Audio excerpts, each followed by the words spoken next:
Bonjour à tous, en ce mois de janvier, on voit la tête du caissier tous les jours, 100% de réussite.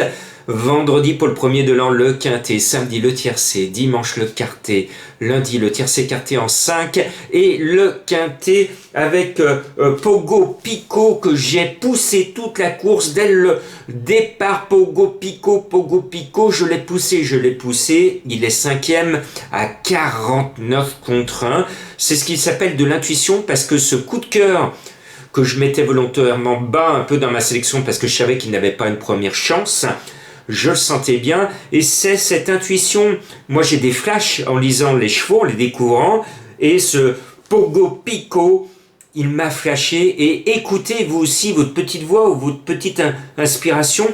Ce que vous voyez à la fraction de seconde en découvrant les partants, il faut le garder précieusement et le coucher sur votre ticket. C'est comme ça souvent que l'on gagne aux courses. Bon, on va essayer de poursuivre la bonne série. Quand la forme est là, il faut en profiter. Alors ce mardi, c'est plus compliqué, mais j'ai bon espoir de voir encore une fois la tête du caissier. Pour cela, il y a un cheval qui cherche sa course, il mérite de la trouver. C'est le 14 Dexter Château, un cheval que j'aime bien. Il a tout pour lui et c'est son D-Day, son jour J. Je lui oppose mon coup de cœur, c'est l'un des plus beaux papiers de la course. Il est bizarrement annoncé à 13 contre 1. Là, je vous l'accorde, je ne peux pas vous sortir des coups de cœur à 49 contre 1 tous les jours. Mais le 2, Baron des Doux, va essayer de gagner encore une fois ses lettres de noblesse. Je le sens bien, sa cote est croustillante, c'est mon coup de cœur. Et puis, le 10, Défi Pierre J, on le connaît bien. On l'avait même vu dans le Grand National du Trot, bien cher. Il est au top en ce moment, il doit confirmer. Et puis, le 12 de Lars Sawyer nous a déçus, il a eu deux coups de pompe coup sur coup, les deux dernières performances. Son entraîneur a eu la sagesse de faire des analyses dans un premier temps et ensuite de le mettre un peu au repos. Il nous revient frais comme un gardon, il devrait donc se retrouver. Et puis, il y a un cheval qui a la frite actuellement dans le peloton, c'est le 12 Cyriel d'Atome. Il vient de se balader chez lui en Belgique, il nous revient en gardant ses sabots, ses chaussures, et on pourrait penser que avec ses sabots, on va reprendre une vieille chanson, il descend de la montagne avec ses sabots, ben lui il vient de la Belgique avec ses sabots, il a la frite, et même s'il reste ferré, je pense qu'il va profiter de ce bel engagement. Et puis on va mettre Crescendis, qui a fini à la porte d'entrée du quintet il n'y a pas si longtemps. Cette fois, toc toc toc toc.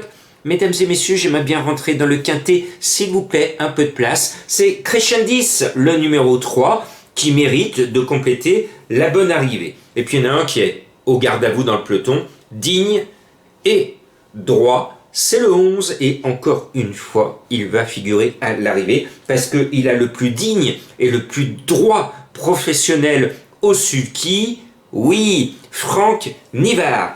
D'ailleurs, je ne salue pas ceux qui l'ont surnommé Francky la main froide, ça donne pas envie pour ceux qui découvrent les courses. Tiens, tu joues Francky la main froide. Ah bah non, il va falloir que je lui invente un autre surnom à notre ami Nivard parce que ce sobriquet ne lui va pas du tout. Bon, digne et droit, le numéro 11, je vous salue. Et puis, je vous ai appris depuis longtemps, pour ceux qui me suivent depuis longtemps, de jouer le cheval qui vient, oui, de chez vous, de chez nous, de chez moi. Je suis lyonnais, et il y a un lyonnais, c'est le 6 Big Boss, je connais bien la famille Lafay, ça fait depuis longtemps que je les suis à Lyon, je les ai suivis sur tous les champs de course de la belle région Auvergne-Rhône-Alpes.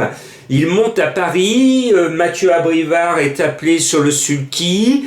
Si vous cherchez un tocard, en tout cas si vous êtes un gon comme moi, c'est le surnom des Lyonnais, eh bien, allez Big Boss, il va peut-être justifier son nom à Bellecote, ce numéro 6.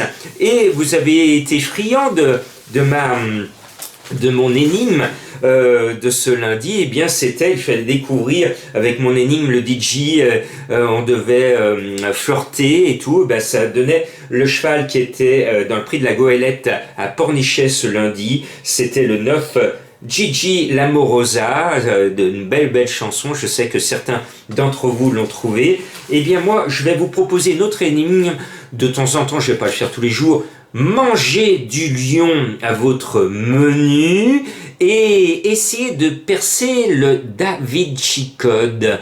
Et si vous êtes sur la piste d'une statue, d'une jolie fille, vous devriez le trouver. Voilà, c'est l'énigme du jour. Je termine en faisant...